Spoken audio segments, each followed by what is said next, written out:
আসন্ন বিধানসভা নির্বাচনে তৎপর জেলা প্রশাসন।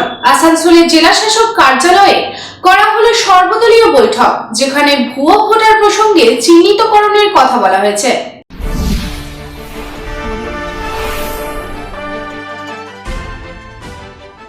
সোমবার জেলা প্রশাসনের তরফে সর্বদলীয় বৈঠক করা হলো জেলা শাসক দপ্তরের সভাগৃহে, যেখানে কংগ্রেস, তৃণমূল, বিজেপি সহ বিভিন্ন রাজনৈতিক দলের প্রতিনিধিরাও উপস্থিত ছিলেন। এছাড়াও জেলা ও মহকুমা প্রশাসনের আধিকারিকেরাও উপস্থিত ছিলেন। আজকের এই বৈঠকে মূলত একই এপিকে যেন দুজন ভোটার না থাকে সেই নিয়ে আলোচনা করা হয়।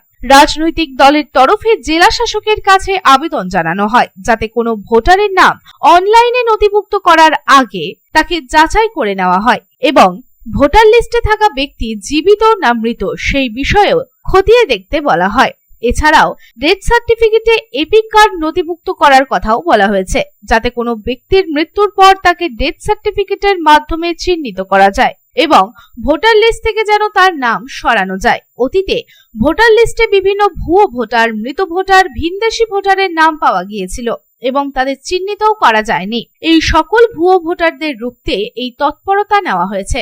এই প্রসঙ্গে জেলা শাসক এস পান্নাবালাম জানান, আজকে মূলত ফর্মগুলিতে ডিসপোজার চলছে তার স্ট্যাটাস জানার জন্য মিটিং করা হয়েছিল। সমস্ত রাজনৈতিক দলের প্রতিনিধি, আধিকারিকেরাও উপস্থিত ছিলেন।